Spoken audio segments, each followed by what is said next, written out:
The one here is born. आप सबको जय मसीह की। इस सुबह के समय हम एक वचन अध्ययन करेंगे जो इफिसियों की पत्री 4 अध्याय के 32वें वचन से है।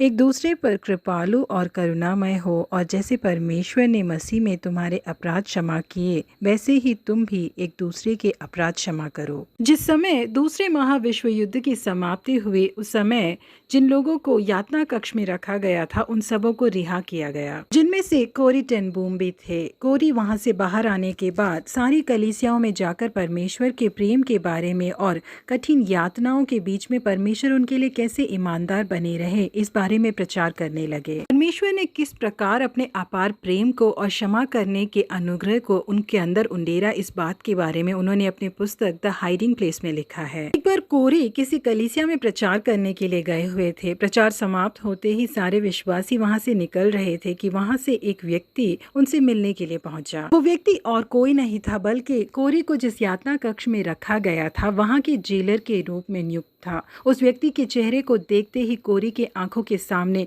वो सारी घटनाएं एक तस्वीर के समान आ गई जो वहां पर उस समय गुजरी थी। यातना कक्ष में स्नान घर के बाहर ये व्यक्ति तैनात था। इसके साथ खड़े हुए आदमी लोग जो औरतों का मजाक उड़ाते थे, उनके आसपास बिखरे हुए औरतों के कपड़े, कोरी के बहन का डर के मारे पीला पड़ा हुआ चेहरा, ये सारी बातें उन्हें याद आने लगी। वही व्यक्ति आज कोरी के सामने झुककर उन्हें नमस्कार कर रहा था और उनसे कह रहा था कि आपके प्रचार को सुनकर मुझे बेहद खुशी हुई। जैसे कि आपने प्रचार किया, परमेश्वर ने मेरे सारे पापों को क्षमा कर दिया है, कहकर अपने हाथ को उनसे मिलाने के लिए उसने आगे बढ़ाया। परंतु कई बार माफी की महिमा के बारे में प्रचार कर चुके कोरी का मन अपने हाथ को बढ़ाकर उनसे मिलाने के लिए तैयार नहीं हो रहा था। गुस्सा, बदले की भावना और उस व्यक्ति के पाप ने कोरी के खून को खौला दिया था। उस समय कोरी ने फौरन प्रार्थना की, प्रभु यीशु मसीह, मेरे पापों को क्षमा कीजिए और इस व्यक्ति को क्षमा करने के लिए मुझे अनुग्रह दीजिए। कोरी अपने हाथ को उस व्यक्ति की ओर बढ़ाने के लिए काफी मुशक्कत कर रहे थे। वो उसके चेहरे की ओर देखकर मुस्कुराने की कोशिश कर रहे थे, पर वो मुस्कुरा नहीं पा रहे थे क्योंकि वो उस व्यक्ति को माफ नहीं कर पा रहे थे। कोरी ने दोबारा प्रार्थना करना शुरू किया, ये यीशु, मैंने पहले ही आपसे प्रार्थना की थी कि इस व्यक्ति को माफ करने का हृदय मुझे दीजिए, पर वो हृदय अभी तक मेरे अंदर नहीं आया है।